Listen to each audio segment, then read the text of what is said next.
Had no need to fight tonight.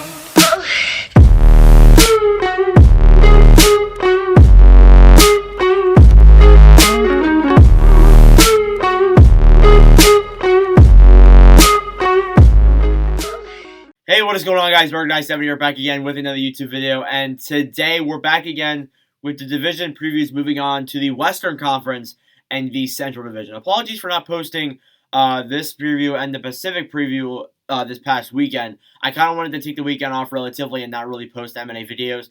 Of course, stuff happened, like the Zibanejad signing, Tippett thing, all that stuff happened. So, I did cover that, but I didn't really want to make a video this weekend that was too big. But anyways, if you're new to the channel and have not already subscribed yet, please be sure to do so. We already covered the Atlantic and the Metro Division previews. I'll put them in a card over here. Not over there. Over here. I always mess that up. They'll be over here. But anyways, I won't waste any more of your time. Let's get into number 8 in the Central Division. Now, at number 8 here, I have pretty obvious team.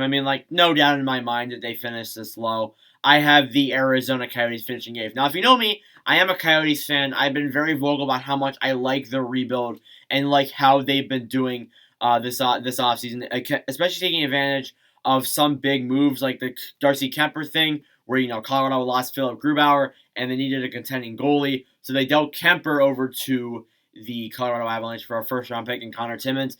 And then look at Montreal when they lost Jesperi Kotkaniemi to the Carolina Hurricanes. They traded Dvorak there for a first and the third. So Bill Armstrong's done a very good job at tearing this team down and really getting the draft picks that we lost with John Chayka. Now, for my MVP with the Arizona Coyotes, of course I have Jakob Chychrun. I guess you can argue Clayton Keller. Hot Dog Man's probably going to be gone by the end of the season, so I'm not going to make him the MVP, obviously. And Chychrun, he's not going to have as good of a season as he did last season. I don't know why people are ranking him like 5th in Norris voting. I don't see that.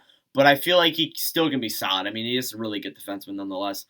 And here's a big thing. Usually I'll have 3 tidbits here, but I'm going to have 2 for the Coyotes. I think they could have, and I'm not saying this just as a take, I think they could honestly have a record-breaking bad season. Honestly, I feel like I look at them, and they're honestly kind of worse than Buffalo. Genuinely. It's like Clayton Keller, Phil Kessel, Jakob Chychrun, and that's their team. Buffalo, however, it's like Dahlin, Olofsson, Middlestat, Cousins, they have guys there. But, the thing is for Arizona, I only see, 3 guys that are legitimately, good players on this team, and the rest are just, the rest are kind of just there. So that's kind of how I look at it. If they have a breaking bad season, it's not going to be fun. Now, finishing 7th overall in the Central Division, I've been very vocal on how much I don't really like their roster. If you watch my season preview, you would definitely know that. Finishing 7th, I have the St. Louis Blues in that spot. Now, the Blues, sure, they have talent. They have Ryan O'Reilly, they have Tarasenko, they have Parayko. They have solid guys, in that core, obviously.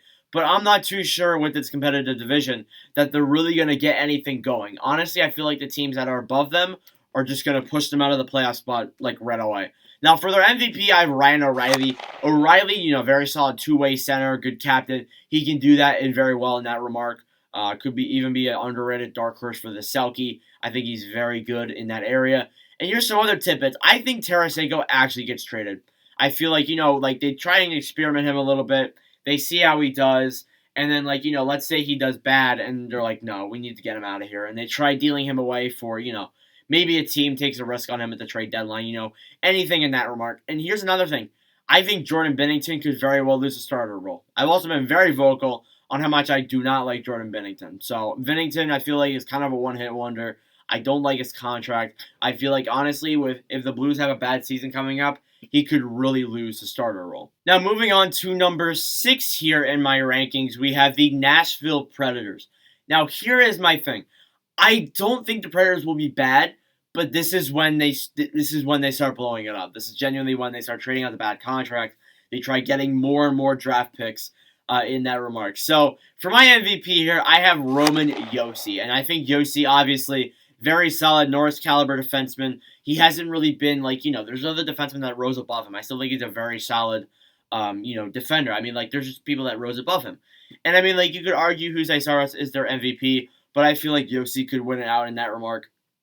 Another thing there, too, is that I feel like Duchesne, honestly, maybe has a small bounce-back season where he's better than he was in past years, but not like a just out of nowhere, like full blown bounce back. Like he does a little bit better, than he did in his first 2 seasons with Nashville. And I mean, that obviously could happen.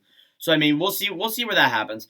And then of course, as well as that, I have Saros winning 30 games. So yeah, the Predators he's gonna win 30 games out of the Predators, and they're gonna miss the playoffs. Now on to number 5 here in my Central Division rankings.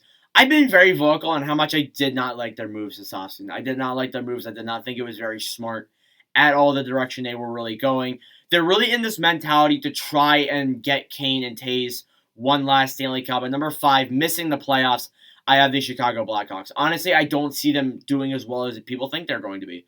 And I feel like, the Seth Jones trade was pretty dumb because you kind of got a declining defenseman, which I mean, sure, he'll do better in Chicago, but I feel like Adam Boquist has a higher ceiling overall than Seth Jones does. Genuinely, I don't see Jones really doing a good plan. And as for Marc-Andre Fleury, there was a lot of criticism on like, oh, he got traded for nothing to disrespect.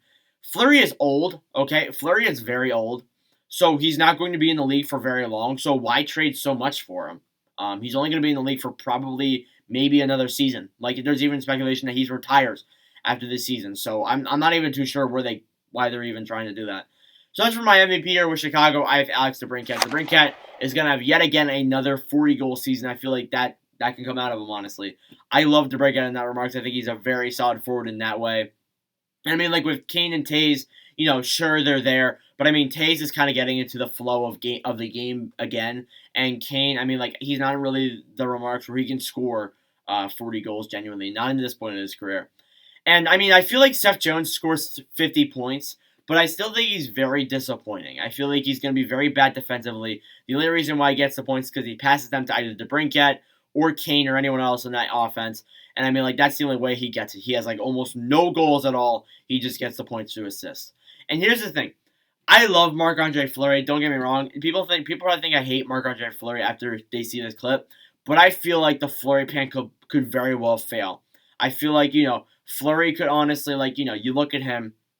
He's old. Maybe he starts declining this season.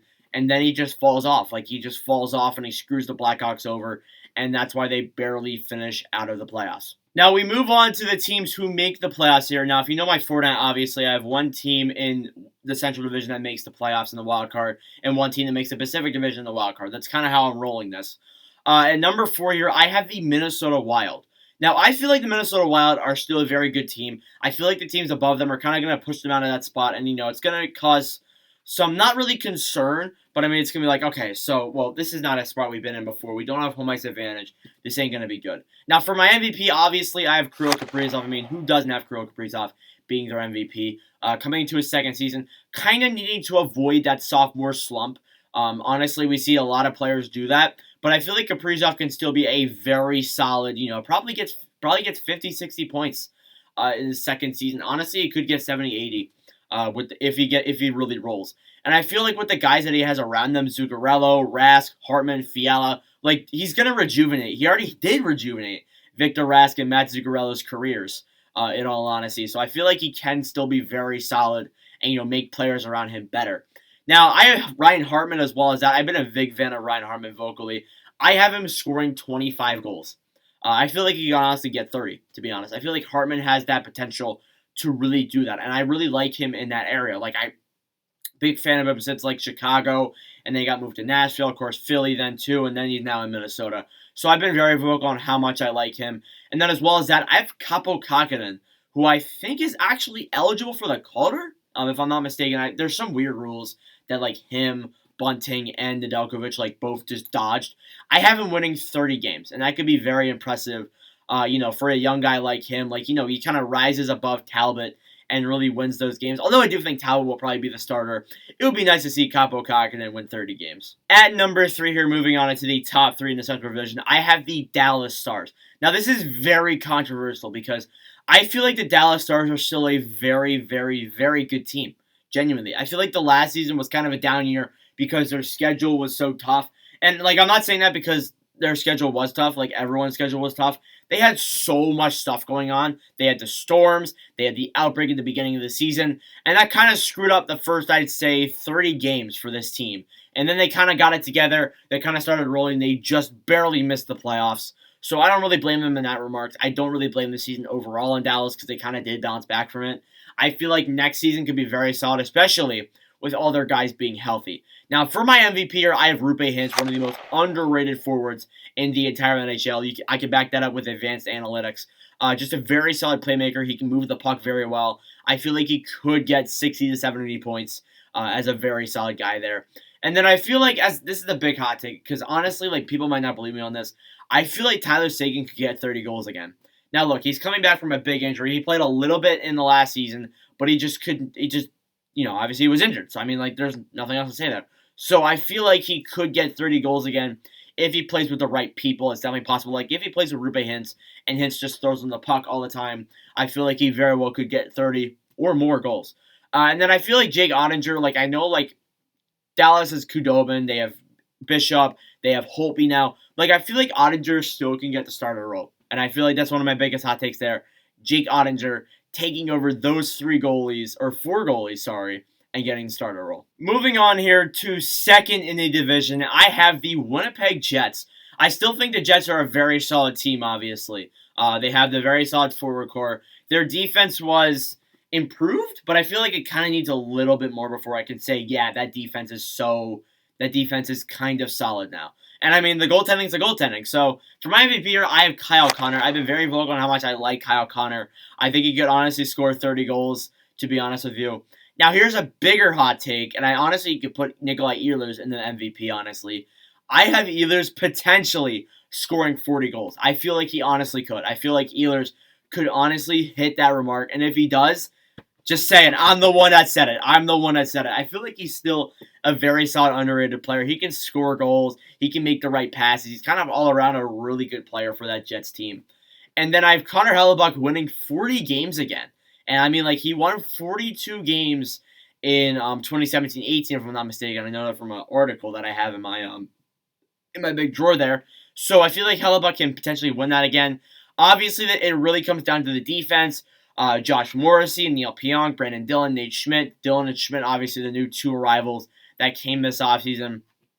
I mean, Dillon's a very solid defensive guy. Schmidt had a down year in Vancouver. But when you look at Vancouver, Vancouver was, well, Vancouver. So, I mean, like, I feel like Schmidt can still be very solid. But, we'll see where that goes. Now, finishing first overall, first seed, division winner, however you want to call it, in the Central Division, I have the Colorado Avalanche. Obvious answer. I mean, like, look at their core. McKinnon, Rantanen, Landeskog, Jost, Makar, like, their defense and their forward core, and even their goaltending at this point is very, very solid. Now, for my MVP here, obviously I have Nathan McKinnon. McKinnon probably going to silently put up almost 100 points. He has not hit that remark yet. He's come very close, but I feel like, honestly, this could be the season where he hits it. Now, I have Mikko Rantanen scoring 30 goals, and I've seen people say Rantanen's better than McKinnon because Rantanen gets more points in some areas.